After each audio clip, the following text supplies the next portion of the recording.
Bismillahirrahmanirrahim. Assalamualaikum warahmatullahi wabarakatuh.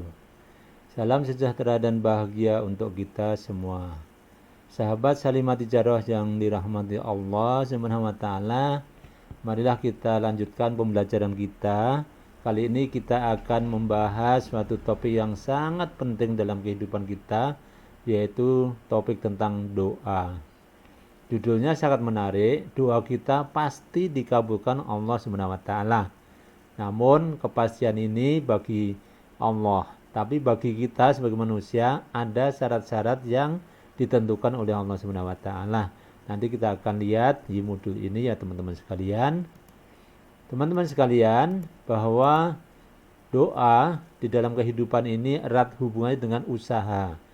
Jadi usaha dan doa itu suatu pasangan yang tidak bisa ditinggalkan bagi seorang muslim ya, khususnya dan kita sebagai orang beragama pada umumnya. Nanti di dalam modul lengkap nanti teman-teman bisa membaca secara lebih leluasa dengan daftar isi ini ya. Ada doa pengertian dalil, doa di saat kondisi normal, doa di saat darurat genting, doa untuk orang yang didolimi, syarat agar doa cepat dikabul Allah, dan yang terakhir adalah teknik pemrograman pikiran agar doa kita cepat dikabulkan oleh Allah Subhanahu wa taala. Nah, peta jalannya adalah kita selalu mulai bahwa kita diperintahkan oleh Allah Subhanahu wa taala selalu membaca dan membaca, yaitu proses pembelajaran. Proses pembelajaran ini akan meningkatkan ilmu pengetahuan dan keutamaannya, sehingga kita menjadi hamba yang lebih cerdas, beriman dan bertakwa. Nah, kemudian selanjutnya adalah hamba yang lebih mudah beribadah dan beramal soleh. Ya, karena kita sudah mempunyai pengetahuan, baik pengetahuan agama maupun pengetahuan lainnya. Kemudian Allah akan mengabulkan doa-doa hambanya yang bertakwa. Dan ini sudah dijanjikan Allah SWT, orang yang beriman, beramal soleh itu doanya pasti dikabulkan oleh Allah SWT. Dengan demikian hajat pribadi, keluarga ya, akan cepat dikabulkan oleh Allah SWT. Baik itu nanti untuk hajat dan terkait dengan pekerjaan, dengan bisnis, dengan rencana-rencana keluarga dan sebagainya. Ini semuanya memerlukan doa dari Allah SWT atas terkabulnya doa kita ini. Nah, doa kita pasti dikabulkan Allah, bahwa doa adalah senjata ampuh bagi kaum muslimin ataupun bagi orang yang beragama pada umumnya. Ampuh adalah efektif dalam menyelesaikan masalah dan terwujudnya hajat yang kita niatkan. Doa dapat tertolak, tapi doa dapat dikabulkan ya, tapi dapat tertolak juga kalau tidak memenuhi persyaratan ya. Syarat agar doa cepat dikabulkan Allah SWT adalah tidak mensekutukan Allah dengan apapun ya. Kita jangan sampai syirik yang kemudian melaksanakan perintah dan meninggalkan larangannya sesuai kemampuan kita. Nah, kemudian hajat yang dapat dikabulkan diantaranya hajat pribadi, keluarga, masyarakat, hajat dalam bekerja sebagai karyawan atau sebagai pebisnis. Saya kira itu yang bisa kita mintakan kepada Allah SWT. Teman-teman, mungkin dalam penjelasan ini kita tidak akan membacakan satu persatu sampai detail ya. Nanti teman-teman bisa membaca juga, ini sebagai modul pendahuluan, tapi juga lengkapnya ada di modul yang sudah ada di website kita ya. Doa pengertiannya adalah permohonan, harapan, permintaan, pujian kepada Allah Subhanahu wa taala, Tuhan kita. Jadi doa adalah permohonan ya. Permohonan, harapan, permintaan, termasuk pujian kepada Allah Subhanahu wa taala. Jadi doa itu isinya adalah permohonan ya, tidak lain adalah harapan, permintaan kepada Allah. Nah, kemudian berdoa mengucapkan atau memanjatkan doa kepada Tuhan ya. Ia selalu sebelum dan sesudah melakukan sesuatu berdoa ya. Nah, dalil doa bahwa doa adalah ibadah berdasarkan firman Allah yang artinya berdoalah kepadaku, niscaya akan kuperkenankan bagimu. Sesungguhnya orang-orang yang menyombongkan diri dari menyembahku akan masuk neraka jahanam dalam keadaan hina dina. Nah, ini Allah sudah mengatur di dalam surat Ghafir ayat 60 bahwa Allah menyatakan bahwa berdoalah kepadaku, niscaya pasti akan kuperkenankan bagimu, atau akan dikabulkan untuk kita yang berdoa.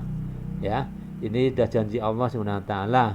Kemudian di surat Al-Baqarah ayat 186 Allah berfirman, dan apabila hamba-hambaku bertanya kepadamu ya tentang aku, maka jawablah bahwasanya aku adalah dekat.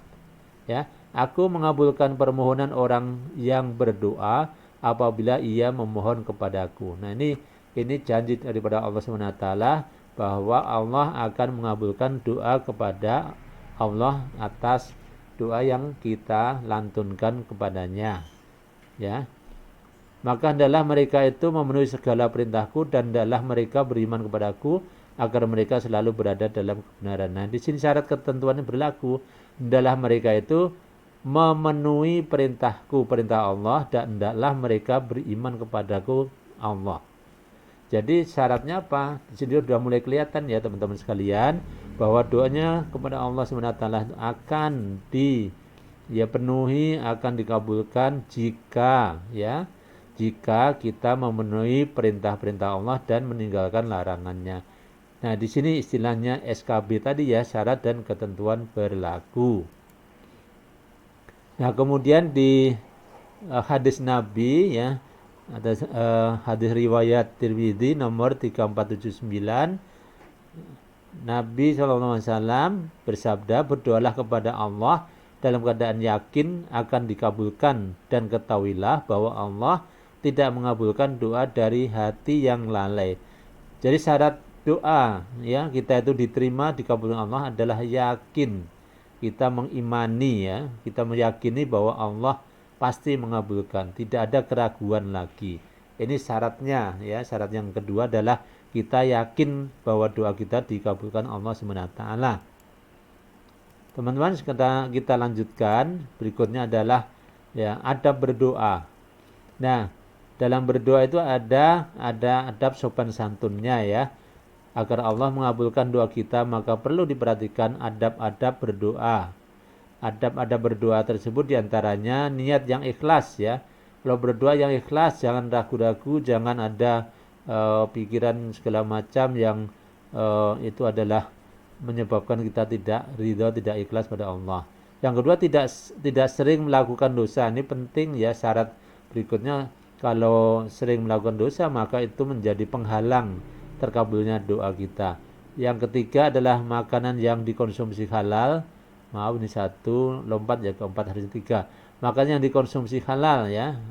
Jangan makanan-makanan yang haram. Makanan yang haram itu akan menghambat hasil doa kita. Yang keempat adalah berdoa pada waktu-waktu yang mustajab. Nah, di sini hendaknya kita berdoa pada waktu-waktu yang mustajab, di antaranya setelah selesai sholat, waktu antara azan dan iqomah, dan waktu-waktu yang lainnya.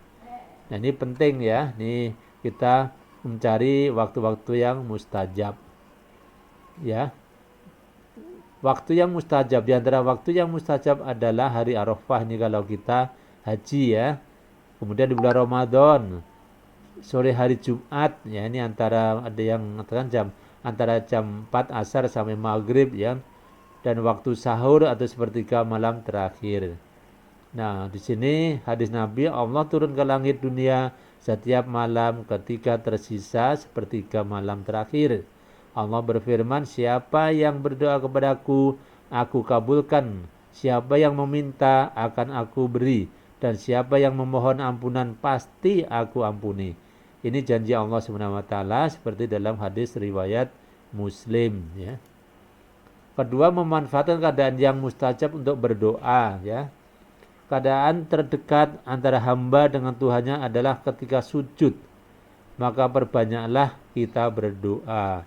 Jadi pada waktu sujud, misalnya sujud terakhir ya, pada waktu kita sholat wajib, maka di situ sebelum kita salam, banyak-banyaklah berdoa, memohon pada Allah atas hajat kita. Insya Allah itu mustajab, doa kita akan dikabulkan oleh Allah Subhanahu wa taala. Ketika menghadap kiblat dan mengangkat tangan, ini adab yang baik ya. Nah, ini disarankan gitu ya. Keempat, dengan suara lirih dan tidak dikeraskan. Ini supaya kita itu jangan seperti apa, suaranya dikeraskan, tapi juga jangan terlalu lirih ya. Jangan kalian mengeraskan doa kalian dan janganlah pula merendahkannya, dan carilah jalan tengah di antara keduanya. Ya, sedang-sedang saja ya. Ya, ini supaya kita jangan sampai doa kita seperti orang meratap gitu ya. Kemudian tidak dibuat bersajak, ini udah pastilah ya. Berdoa itu karena kita memohon pada Allah, itu harusnya berdoa yang khusyuk lah gitu ya, bukan dibuat main-main gitu ya. Keenam, khusyuk merendahkan hati dan penuh harap, udah pasti karena kita berdoa maka kita penuh harap kepada Allah bahwa doa kita cepat dikabulkan oleh Allah Subhanahu wa taala. Ketujuh, memantapkan hati dalam berdoa dan berkeyakinan untuk dikabulkan. Penting sekali bahwa doa kita yakini bahwa Allah pasti mengabulkan doa kita. Janganlah kalian ketika berdoa dengan mengatakan, ya Allah ampunilah aku jika engkau mau. Nah, ini seolah-olah Allah itu nggak akan mengampuni kita. Misalnya kita yakin saja gitu ya, bahwa kita harus berprasangka baik kepada Allah SWT. Pasti Allah akan mengabulkan doa kita. Ya. Kedelapan, mengulang-ulang doa dan merengek-rengek dalam berdoa. Ini bahasanya adalah kita seperti orang meminta-minta sekali ya.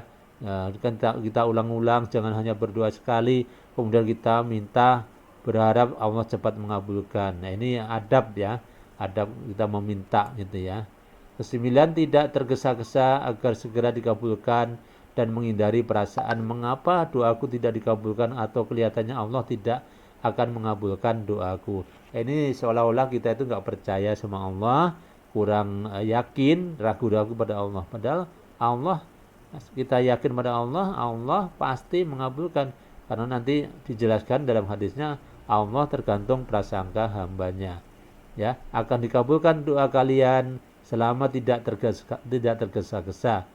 Ya, kemudian dia mengatakan, saya telah berdoa namun belum saja dikabulkan. Itu namanya terlalu ya tergesa-gesa lah gitu ya. Allah mengabulkan itu haknya Allah. Kita tidak bisa mendikte Allah. Allah yang akan menentukan sendiri. Yang penting kita yakin apa yang kita doakan pasti Allah itu mengabulkan ya. Ya teman-teman, saya kira di episode ini sampai di sini dulu. Silakan nanti dibaca baik itu modul reviewnya ya, previewnya ya, ataupun modul lengkapnya. Modul lengkapnya ada 200-an halaman yang agak panjang karena memang penting sekali ya. Doa ini sampai detail sekali ya. Kemudian bagi Anda yang belum menjadi premium member, silahkan mendaftar di www.salimatijarah.co.id agar Anda dapat membaca semua e-book dan e-modul di website ini. Website ini sudah ada 200-an judul lebih ya teman-teman, yaitu buku yang berbentuk e-book maupun e-modulnya ada 200-an lebih judul. Silakan Anda membaca sesuai dengan prioritas ya, untuk meningkatkan kompetensi Anda, untuk meningkatkan keimanan ketakwaan Anda, untuk meningkatkan ya semua ilmu yang diperlukan untuk meningkatkan ya sebagai ya meningkatkan ilmu dan keterampilan Anda sebagai eksekutif maupun sebagai pebisnis dan profesi lain. Apabila video ini bermanfaat, silakan di-subscribe, like, and share kepada teman-teman Anda sehingga teman-teman Anda juga mendapatkan manfaat dari video maupun dari e-book maupun modul ini. Terima kasih telah mengikuti video ini. Wassalamualaikum warahmatullahi wabarakatuh.